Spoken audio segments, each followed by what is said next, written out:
peace be unto you, my Christian friends, through our Lord and Savior Jesus. Amen. We've been talking about different groups and cities, perhaps, that missed Christmas, and today we pick up that Nazareth missed Christmas.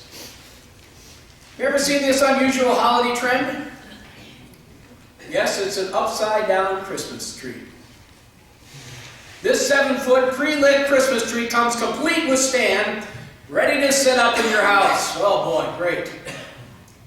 Even at $599.95, the company says they're all sold out.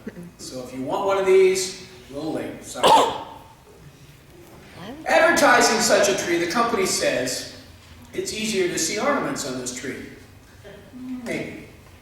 It allows for more presents under the tree. Well, that's for sure. There's less underneath, okay? And needless to say, it's a real conversational piece, right? Left unchecked, our American Christmas can get turned upside down quite quickly as well. Purchases can leave months of extra debt to pay off. Hectic schedules can rob us of individual and family time for much-needed rest and reflection. Consumerism can leave us searching for the right Christmas gift, all the while being blinded to the meaning and true spirit of Christmas. After the housing market collapsed in 2008, many homeowners found themselves upside down in their mortgage, owing more than their homes were worth. A Christmas season that leaves us gasping for rest and struggling with debt, I think, is just as discouraging as back in the housing market days. Throughout this season, I presented a series of sermons on the first Christmas. An amazing number of people missed it. From Bethlehem to Nazareth, there were countless opportunities to truly celebrate the real spirit of Christmas. But a few precious people managed to find the real Christmas and then celebrate it. The irony of it all is that in this upside-down Christmas, the real meaning of Christmas often hides in plain sight. Take that upside-down Christmas tree again. As it turns out, this is not the first time people decorated an inverted tree. Did you know that? Back in the 12th century, Christians hung fir trees upside down in their homes at Christmas to remind them of the Trinity. You see, the fir tree's triangular shape became known as the Trinity tree. For those Christians, this practice was really a sign of faith to be expressed also at Christmas. Back in Nazareth, Luke chapter 1 tells us, the 6th month, God sent the angel Gabriel to Nazareth, to a town in Galilee, to a virgin pledged to be married to a man named Joseph, a descendant of David. The virgin's name was Mary. The angel went to her and said, "Greetings, you who are highly favored. The Lord is with you." Of course, Mary asked, how can this be, that she is going to have a baby and all? The angel answers, "The Holy Spirit will come upon you, and the power of the Most High will overshadow you, so that the Holy One to be born will be called the Son of God. Even Elizabeth, your relative, is going to have a child in her old age. And she who was said to be barren is now in her 6th month, for nothing is impossible with God." Then Mary says, "Unbelievably so. I am the Lord's servant," Mary answered. "May it be to me as you have said." Then the angel left her. Needless to say, Mary found Christmas. Very simple, right? Mary was willing to be found, and so relished the idea that the true Christmas was coming to bear in her life. "I am the Lord's servant," Mary said. Simple as that. But there in Nazareth, Mary was the only person to believe God was at work in this new way. Even Joseph at first could not accept this, to be sure. It took the convincing of an angel in a dream to get Joseph on board. The lesson for us today is not just that we need to reclaim Christmas, or that we need to spend less on earthly gifts and miss the incredible gift of God's only Son, Jesus. No, I think the lesson from both Mary and Joseph is that Christmas is a season of faith. Faith in God, who is doing things in a wonderfully new way. Coming to earth in the form of a little baby. Who would have thought? When Jesus returned to his hometown, he delivered the same message that had already been received in so many other villages in which Jesus preached and taught. But Nazareth refused to believe. Jesus said only in his hometown, among his own relatives, in his own house, is a prophet without honor. Mark chapter 6. Mark reports that Jesus could not do any miracles there, except to lay hands on a few sick people and heal them. Mark concludes Jesus was amazed at their lack of faith. We can assume that Nazareth had heard of Mary's pregnancy and knew of Joseph's decision to believe the miracle, of course. And besides that, Nazareth had access to the scriptures in their synagogue as well. How many times, I'm sure, they have read Isaiah's words, a virgin will be with child. And that the child will be called a Nazarene, coming not only from Nazareth, but fulfilling what the prophets had to say of the Christ. Yet Nazareth refused to believe. What a shame. I wonder what our town's reaction would be if Jesus had grown up here and then came home to Illyria.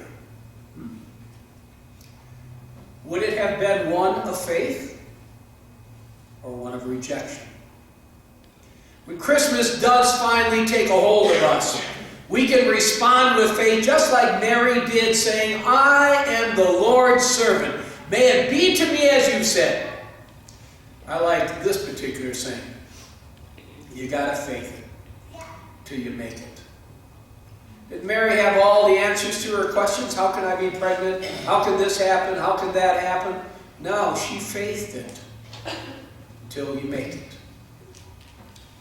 A woman was doing her last-minute Christmas shopping in a crowded mall one day. She was tired of fighting the crowds, of course, and she was tired of standing in lines, and she was tired of drudging down those long aisles looking for a gift that had sold out days ago. Finally, standing in front of an elevator with arms full of packages, the door finally opens, and it was jam-packed. Exactly. Grudgingly, the group tightened ranks and allowed her a small space in the elevator. As the doors to the elevator closed, she blurted out, "Whoever is responsible for this whole Christmas thing ought to be arrested, strung up, and shot." Several in the small compartment agreed with her. And then from the back of the elevator, someone said, "Don't worry, ma'am. They already crucified him." My message this Christmas has been about simplifying Christmas for you and me in our present day.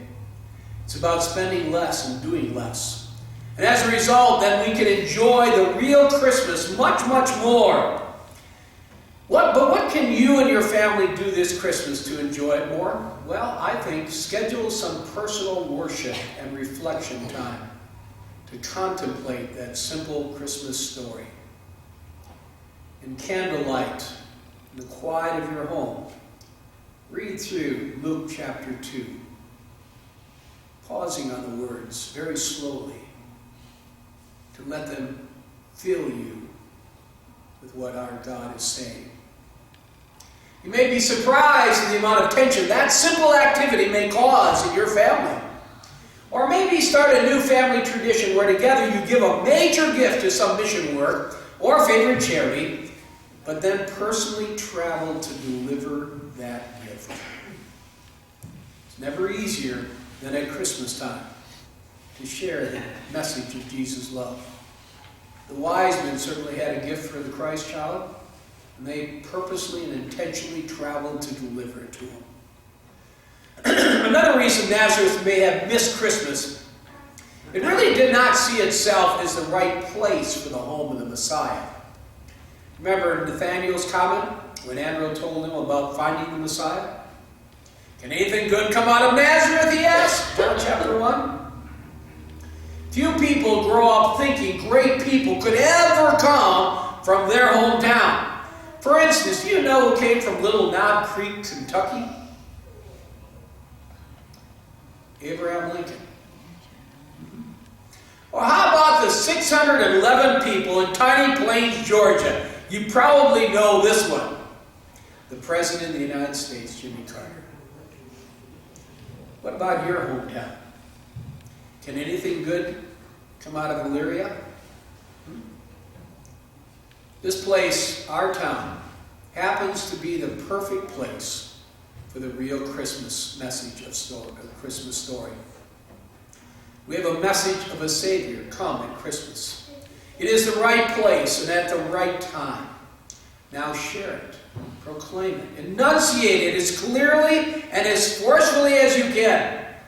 Find ways to get that message out into your area of influence.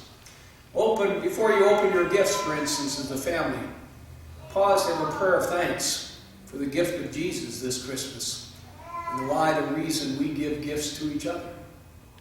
Or maybe after you've opened all your gifts, simply say that the reason we give gifts is because God gave us the gift of Jesus. And then as a family, read through the Christmas story of Luke 2.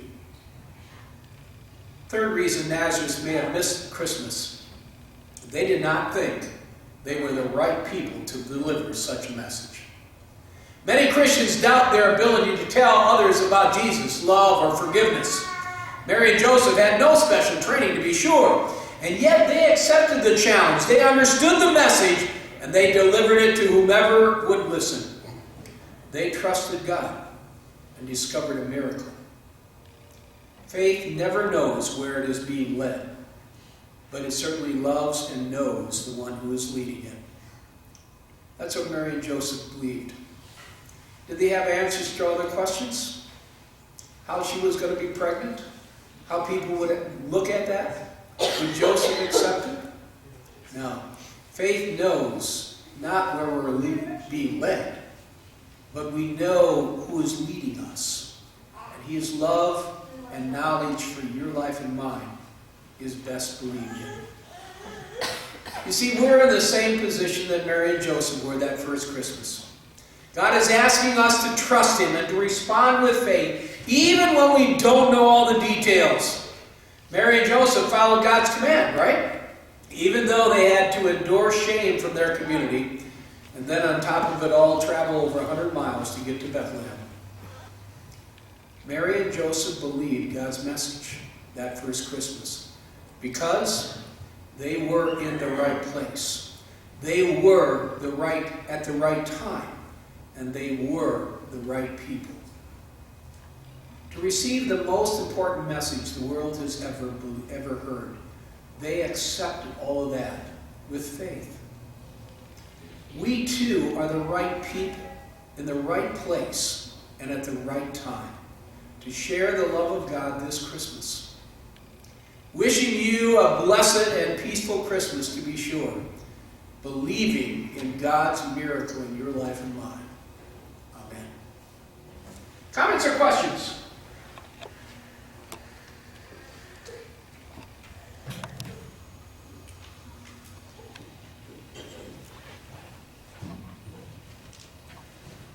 I have a comment. Please. I just want to let everybody know that I ran into the former mayor of Elyria, Mike Keys, and his wife yesterday at Walmart. And they said, we just want to tell you how much we appreciate having what you did downtown with the manger. Having the manger and all of that there. They said, that has brought so much enjoyment to the people of Elyria. And they just wanted to thank you and thank the people of your congregation. We've heard time and time again how much we appreciate having that manger scene down there because it was missing for so many years. And I really appreciated that because I don't know Mike Keys that well. I know him a little bit, but he recognized me and he just wanted me to pass on his thanks because so many people have enjoyed that. And I said to him, I'm thankful that the town of Elyria allows that to be there because in so many towns, they wouldn't allow that. So we can be certainly thankful for that, you know, and that we live in a town like that. And I just thank him for his kind words. So I'm just passing that along. But I think that's one of the blessings you're talking about. And I take a lot of pride to know that our church worked together to get that done. And that the city of Illyria puts it up every year, and they're taking really good care of it also. And that's good to know. I drove by it here about a week or so ago just to see if it's there and all. And I too often am surprised that our city still allows that to be up. Right. So it's pretty remarkable because most places, as Lynn said, wouldn't allow that kind of overt expression of Christianity. Right. Yeah. We go on with our offering, and then I'll get down and pick up any prayer requests.